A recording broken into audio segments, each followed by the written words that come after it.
Many pool players make smaller or larger mistakes during each shot, which can really often impact efficiency of our game. So in this case, I'm going to show you my personal step-by-step process with 10 important things you should do to improve your game and make every shot more consistent. As an example, I will use this one situation on the table to explain you in detail how to behave in each moment to maximize your chance to make a shot correctly. Each part will require from you to focus on 3 really important factors which can make a big difference in your game. First of all, you need to imagine what you should do in each specific action, and in next step you need to prepare all important steps to make this action correctly. And if you make these 2 steps, then you need to execute it. All of these 3 steps will be really important to build your confidence and consistency in pool games. First of all, you need to check the situation on the table and determine object ball on the table which you have at this moment to play, and next ball for which you need to make position. After this step, you need to check the angle which you have on the object ball.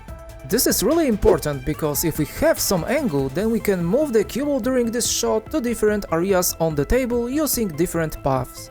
The situation is much more different if we have straight position for the object ball, and then we can move the cue ball only on this line or try to cheat the pocket a bit, which will change the path which cue ball will take after potting the object ball.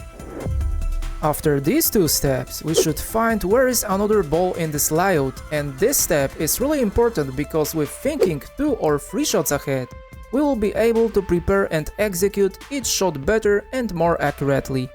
And as you can see in this situation, in the first shot we need to pot ball number 6 and make position for ball number 7, what is not difficult.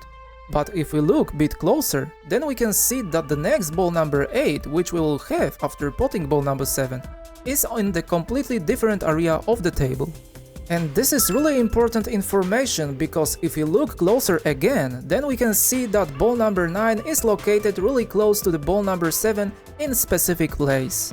And ball number 9 is the most important because this requires from us making position for ball number 7 in specific way. As you can see, if we try to make position for ball number 7 to the center area of the table, then it will be almost impossible to move the cue ball for ball number 8, because if we try to use right long rail, then the cue ball automatically hits the 9 ball and stay in the top half of the table. Same situation will be if we try to use 3 rails to go for ball number 8 around the table.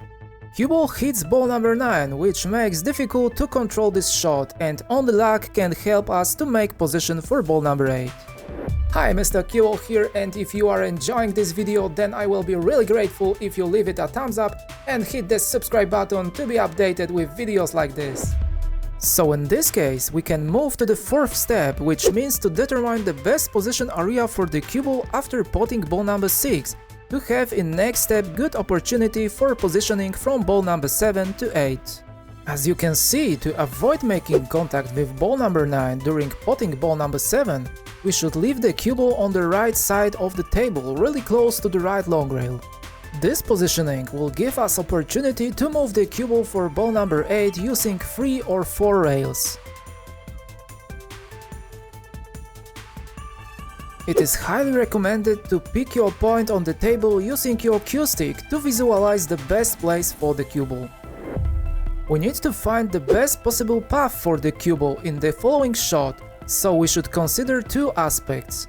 Where is the best position area for the next ball number 7 and how we can safely achieve this position without any problems like scratch.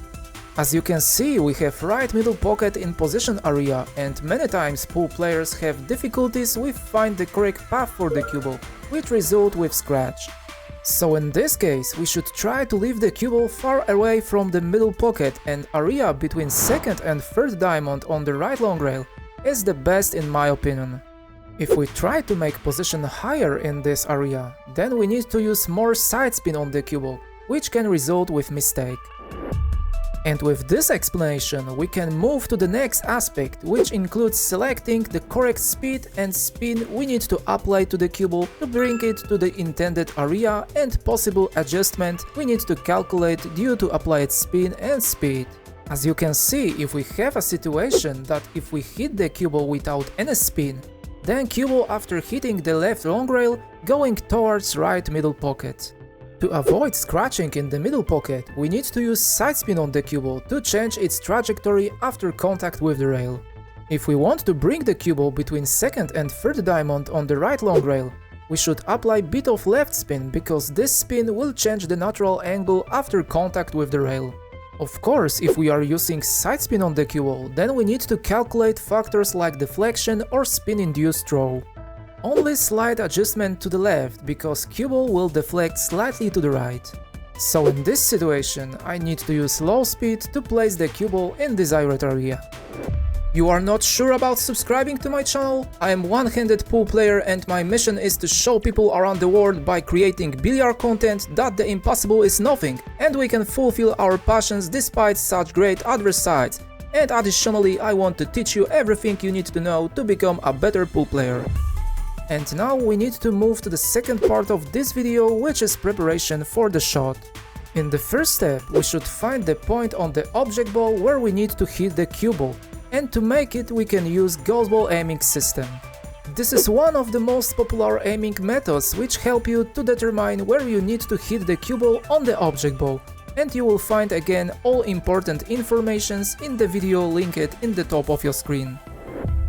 And if we found the center point of the ghost ball where we need to hit the cue ball, then we should move to another step which requires from us to stand on the correct aiming line of this shot.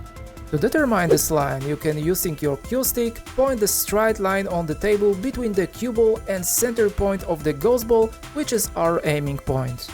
And if we find this line, then we can move to the last part of this video, which includes the process of shot executing. In the first step of this part, we need to use this aiming line which we determined in previous step, and we need to step into the shot just on this straight line. Of course, to make a correct stance, if we are right-handed, then our right leg, wrist, elbow, bridge and our eyes should be on this straight line.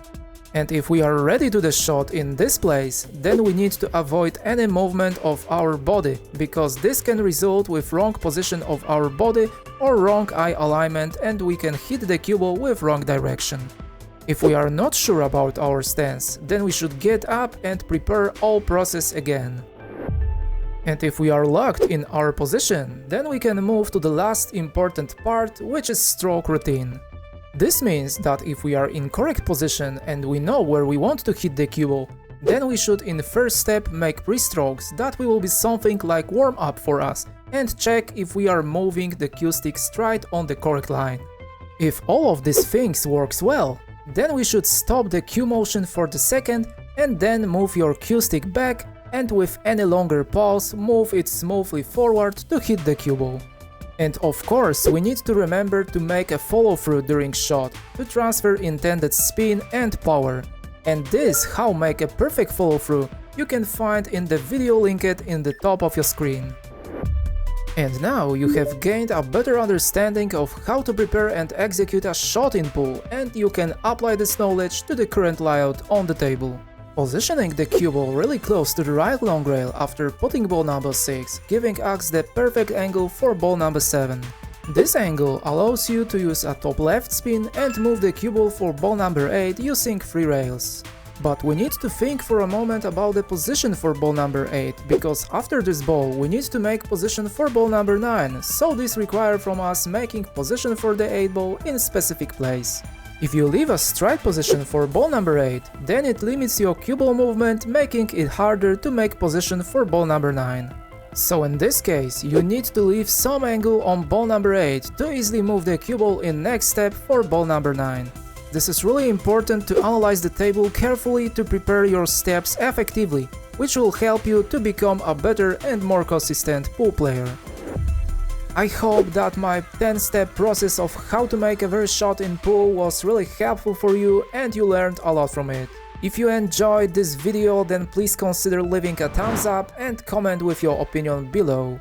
If you are enjoying my content, then hit the subscribe button to be updated with videos like this.